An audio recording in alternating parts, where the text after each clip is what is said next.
क्या आप नियति पर विश्वास करते हैं? क्या आप इस बात को मानते हैं कि इस जीवन में आपके साथ जो कुछ भी हो रहा है, अच्छा या बुरा, वो सब पहले से ही निर्धारित है? हमारा बिताया हुआ हर पल आने वाले कल का संकेत देता है। हमारी नियति हमें हमारे निर्धारित परिणाम तक पहुंचा ही देती है। ये कहानी है नील वायुपुत्र की, जिसे नियति ने बना डाला युवराज से एक गुलाम, और फिर उस गुलाम को बना डाला इस युग के सबसे बड़े महायुद्ध का एक सर्वशक्तिमान योद्धा। लेकिन कैसे? ये कहानी है सुंदर नगर राज्य की। करीब 1200 साल पहले सप्त सिंधु के उत्तरी क्षेत्र पर सुंदर नगर का ही शासन था। सुख, समृद्धि और ऐश्वर्य से भरपूर सुंदर नगर पर सबकी नजर थी। लेकिन वक्त बदलते देर नहीं लगती। नियति के चक्र से न आम इंसान बच पाता है, न राजा और न ही कोई राज्य। अचानक राक्षसों की एक बड़ी फौज ने सुंदर नगर पर हमला कर दिया। वो लड़ाई इतनी भयानक थी कि पूरी धरती लाशों से ढक गई। राक्षसों ने सभी ताकतवर योद्धाओं को बेरहमी से मार डाला। कई प्रतिभाशाली युवाओं को तो वो जिंदा ही निकल गए। वो दृश्य इतना भयानक था कि उसके बारे में सोचकर ही किसी की भी रूह कांप जाए। अपनी तबाही का मंजर देखते हुए सुंदर नगर की उम्मीद तब जगी जब न जाने कहां से एक दिव्यात्मा प्रकट हुए। वो थे ऋषि भृगु। उन्होंने सभी राक्षसों को अपनी पवित्र श्वेत अग्नि से जलाकर भस्म कर दिया और सुंदर नगर को तबाह होने से बचा लिया। उसके बाद भृगु ऋषि ने राज परिवार के वर्तमान राजा को 2 दिव्य औषधीय गोलियां और जीवन के सूत्र नामक एक पुस्तक देते हुए कहा, हे राजन, इस पुस्तक में दिव्य शक्तियों के सूत्र हैं। इस पुस्तक की रहस्यमयी दिव्य शक्तियों को जागृत करने वाला व्यक्ति संपूर्ण मानव जाति का कल्याण करेगा। उनके द्वारा कहे गए ये शब्द बादलों में होती गर्जना की तरह पूरे क्षेत्र में गूंज उठे। तब से लेकर अब तक पीढ़ी दर पीढ़ी कई लोगों ने उस पुस्तक को पढ़ा, लेकिन कोई भी उसमें लिखी किसी भी तरह के दिव्य सूत्र को खोजने में सफल नहीं हुआ। फिर कई सालों बाद वायुपुत्र के परिवार के वंशज वीरेंद्र वायुपुत्र ने महाराज बनकर सुंदर नगर की बागडोर संभाली और अपनी निष्ठा और ईमानदारी के साथ उसे उत्थान की ओर ले चले। परंतु उनके धूर्त भाइयों को महाराज वीरेंद्र वायुपुत्र की तरक्की रास नहीं आ रही थी। महाराज वीरेंद्र के पराक्रम के सामने उनके सौतेले भाई यजुवेंद्र और नागेंद्र दोनों फीके पड़ जाते थे। महाराज अपनी प्रजा का खूब ख्याल रखते थे और प्रजा भी उन्हें बेहद पसंद करती थी। महाराज सुंदर नगर की प्रतिष्ठा को वापस ऊंचाइयों पर ले जाने की हर मुमकिन कोशिश कर रहे थे। यहाँ तक कि पास के शक्तिशाली श्यामल साम्राज्य के सम्राट बिंदुसार भी महाराज वीरेंद्र से रिश्ता गहरा करने के लिए राजी हो गए थे, जिसके चलते उन्होंने अपने परिवार की किसी एक बेटी की शादी सुंदर नगर के युवराज से करने का वचन दिया था। लेकिन साथ ही महाराज वीरेंद्र के खिलाफ पनप रहा था एक षड्यंत्र। लालच और ईर्ष्या की आग में जलते दोनों भाई नागेंद्र और यजुवेंद्र कई सालों से महाराज के खिलाफ एक चाल चल रहे थे और आखिरकार वो दोनों महाराज वीरेंद्र को मार डालने का षड्यंत्र रचने लगे। महाराज वीरेंद्र का बेटा युवराज नील वायुपुत्र बहुत ही प्रतापी बच्चा था और उसके पैदा होने पर संत महात्मा द्वारा ये कहा गया था कि ये लड़का एक दिन पूरे राज्य का उद्धारक बनेगा। हमारे शरीर में 7 सबसे महत्वपूर्ण चक्र होते हैं। एक एक करके चक्रों की शक्ति को जागृत करके इंसान महान योद्धा बन सकता है। मात्र 13 वर्ष की आयु में नील वायुपुत्र अपने पहले और सबसे मुश्किल चक्र यानी मूलाधार चक्र के शिखर पर पहुंच गया था। सबको लगता था कि नील वायुपुत्र अपने पिता के नक्शे कदमों पर चलते हुए सुंदर नगर को नई बुलंदियों पर पहुंचाएगा। महाराज भी नील को छोटी उम्र से ही अपने साथ राज्य के कार्यों में शामिल किया करते थे।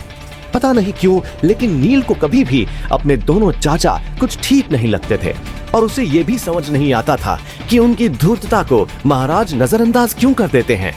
श्यामल साम्राज्य के सम्राट के साथ संधि महोत्सव करने के बाद सुंदर नगर में भी उत्सव का माहौल था।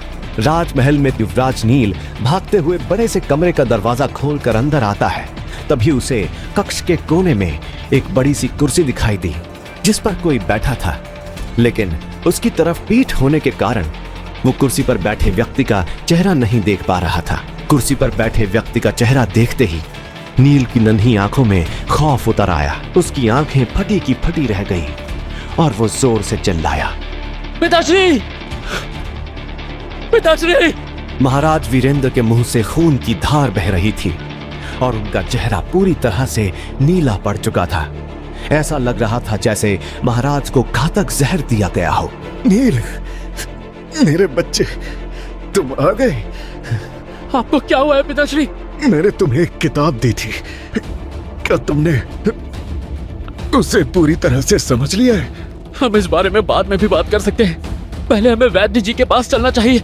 उसके लिए बहुत देर हो चुकी है बेटा। नील, याद रखना, तुम हमारी आखिरी उम्मीद हो बेटा। इससे पहले कि वो अपनी बात पूरी कर पाते, अचानक उनके शरीर ने प्राण छोड़ दिए। पिताश्री! इतने में सैनिकों की एक टुकड़ी राजमहल के उस कमरे में प्रवेश करती है और साथ ही राजा के जैसे कपड़े पहने हुए नागेंद्र और यजुवेंद्र वायुपुत्र आते हैं।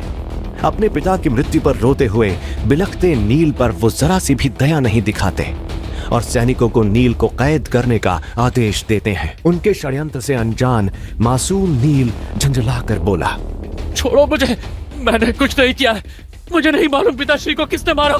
उसकी इस बात पर यजुवेंद्र जोर जोर से ठहाका लगाकर हंसने लगा। दिल तो करता है कि तुझे अभी जान से मरवा डालूं, लेकिन कितना मासूम है तू। मैंने क्या गुनाह किया है? मैंने कुछ नहीं किया है। चाचा जी, पिताश्री को वैद्य जी के पास ले चलिए ना, शायद वो इन्हें ठीक कर देंगे। नील यजुवेंद्र के आगे गिड़गिड़ाने लगा। इस पर यजुवेंद्र ने बोला, तेरा गुनाह यह है कि तू एक गद्दार का बेटा है। तेरा बाप तो मर चुका है, इसलिए अब उसके गुनाहों की सजा तू भुगतेगा। तू एक कैदी का जीवन बिताएगा कि तू रोज हमसे मरने की भीख मांगेगा।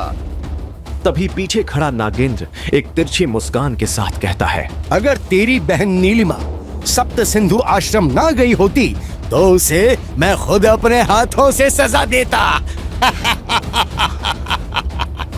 उसकी ये बात सुनकर यजुवेंद्र और वहां मौजूद उनके खास आदमी जोर जोर से हंसने लगे। नील ने जब ये बात सुनी तो उसका खून खौल गया और एक झटके से नील ने सैनिकों से खुद को छुड़वाया। तेरी हिम्मत कैसे हुई? जैसे ही नील नागेंद्र के पास पहुंचा, नागेंद्र ने ज्यादा जोर लगाए बिना एक ही मुक्के से उसने नील को धूल चटा दी। दर्द से बिलखता नील वहीं जमीन पर पड़ा रहा। नील वायुपुत्र, जिसने अपने पिता को अपनी आंखों के सामने तड़प तड़प कर मरते हुए देखा हो और फिर अपने ही चाचाओं से इतना बड़ा धोखा खाया हो, वो कैसे उबर पाएगा इतने दुख से और कैसे निकल पाएगा सुंदर नगर की कैद से, ऐसी कैद जो नर्क से भी बदतर है। कुछ सालों बाद नील वायुपुत्र को एक गुलाम का जीवन बिताते हुए 3 साल गुजर गए। ये 3 साल नील के लिए बेहद दर्दनाक थे, क्योंकि उसके चाचा और वर्तमान महाराज के आदेश के अनुसार नील को एक प्रशिक्षण सहायक बना दिया गया था। उसने अब इसे ही अपनी नियति मानकर जीना सीख लिया था। नील अभी सिर्फ 16 साल का है। उसका शरीर दुबला लेकिन चेहरा सुंदर है। अपनी चमकती नीली आंखों के साथ वो अपने कारागृह में दीपक के मंद प्रकाश में एक फटी पुरानी किताब को निराशा से देख रहा था। वो उस किताब को एक बार फिर से पढ़ने की कोशिश कर रहा था। यह किताब उसके पिता द्वारा उसको मिला हुआ आखिरी तोहफा था। किताब देते समय उसके पिता ने उससे कहा था, बेटा नील, ये पुस्तक हमारे पूर्वजों की पवित्र धरोहर है और ये हमारे कुल के पुनरुद्धार में सहायक होगी। मुझे पूरा विश्वास है कि तुम ही हमारे कुल का उद्धार करोगे। याद रखना बेटा, मानवता ही परम धर्म होता है। अपने पिता के वो शब्द नील के कानों में गूंज गए। वो धीरे से फुसफुसाया, भृगु ऋषि की इस किताब को मैंने 10 बार पढ़ा है। इसके अंदर के सूत्र काफी अच्छे हैं, लेकिन मानवता ही परम धर्म है। मैं इस कथन से सहमत नहीं हो सकता। दीपक की हल्की लौ को देखते हुए उसने एक उदासी भरे स्वर में खुद से कहा, यदि मेरे पिता इतने दयालु और उदार नहीं होते, मानवता को परम धर्म नहीं मानते, तो आज हमारे राज्य की ये दुर्दशा नहीं होती और ना ही मेरे पिता की मृत्यु होती। मैं अपने पिताश्री की मौत के जिम्मेदार हर इंसान को खोज निकालूंगा और खुद अपने हाथों से उन्हें नरक से भी भयानक यातना दूंगा। पिछले 3 सालों में हर रोज न जाने कितनी बार नील वायुपुत्र ने ये प्रतिज्ञा ली थी, लेकिन वो खुद ही नहीं जानता था कि वो अपने मकसद में कामयाब कैसे होगा। सभी समस्याओं का समाधान देने वाला कोई सूत्र, कोई उपाय या फिर शायद कोई जादुई मंत्र उस किताब में छिपा था, जो आज तक अनेक बार पढ़ने पर भी उसे नहीं मिला। लेकिन नील हार नहीं मानता और उस नन्हे दीपक की रोशनी में एक बार फिर किताब पढ़ने लगता है। क्या है नील की नियति? क्या नील कभी इस कैद से निकल पाएगा? क्या वो अपने पिता को इंसाफ और उनका खोया हुआ सम्मान वापस दिला पाएगा? क्या है भृगु ऋषि की किताब का रहस्य और कैसे बनेगी ये किताब नील की सबसे बड़ी ताकत? है आगे की कहानी जानने के लिए देखिए अगला एपिसोड सिर्फ पॉकेट एफएम के यूट्यूब चैनल पर, और महागाथा के सारे एपिसोड्स को सुनने के लिए डिस्क्रिप्शन में दी लिंक से डाउनलोड करें पॉकेट एफएम ऐप।